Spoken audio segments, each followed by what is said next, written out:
Hi, I'm Matthew Wexler, feature editors at QWERTY, and we are thrilled to be chatting with Emmy, Grammy, and Tony winner, and now QWERTY Pride 50 honoree, Ben Platt. Hi, Ben.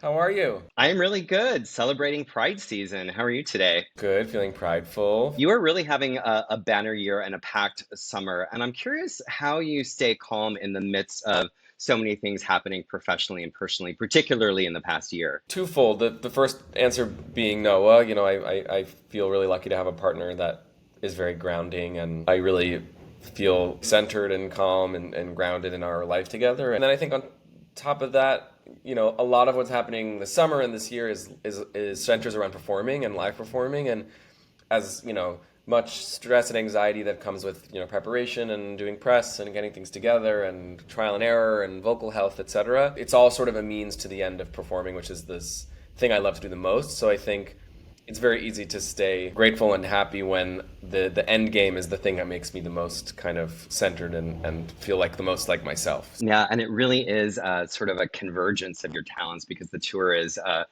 celebrating your new album, Honey Mine. It's been a work that's been several years in the making, and a lot of it, I believe, is inspired about your relationship with your hubby to be. I was lucky to get early access and was obsessing over the past couple days and listening. I got um, Paul Simon, James Taylor, Joni Mitchell vibes, but like through a very queer lens. Am I on the right musical track with my interpretation?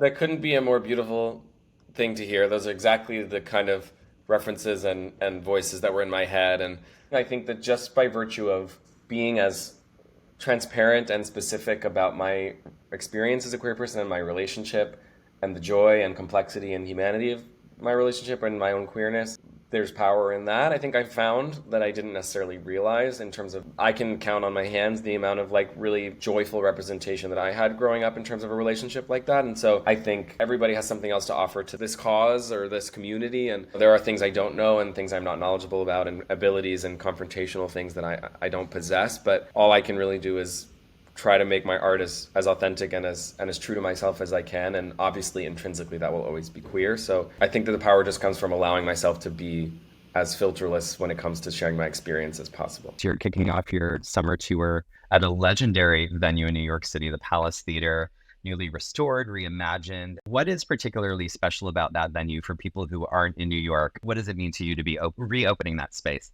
It means the world. So, it used to be sort of the pinnacle of the vaudeville circuit. It was like where you made it to back in the day if you had played, all over the country. And then it became a very popular venue for, solo artists and concert residencies. Judy Garland very famously was there for several months. And, Liza at the Palace and Harry Belafonte did a show there, Bette Midler, Diana Ross. It's become a home of so many amazing talents, and then sort of became just a more traditional Broadway house for a certain amount of time, and then has been closed for a while as they've been revamping and refurbishing it. And so to sort of reclaim the space as somewhere for something in more of the concert space, or to share myself and my own perspective in a Broadway house, is just a privilege I never expected. I have certain dreams on my list as a young person, like being in a musical and making my own music and things that you can really imagine for yourself. And I don't think I ever imagined that an opportunity would arise to combine those things and to, take up space in the community that I care so much about, this Broadway community,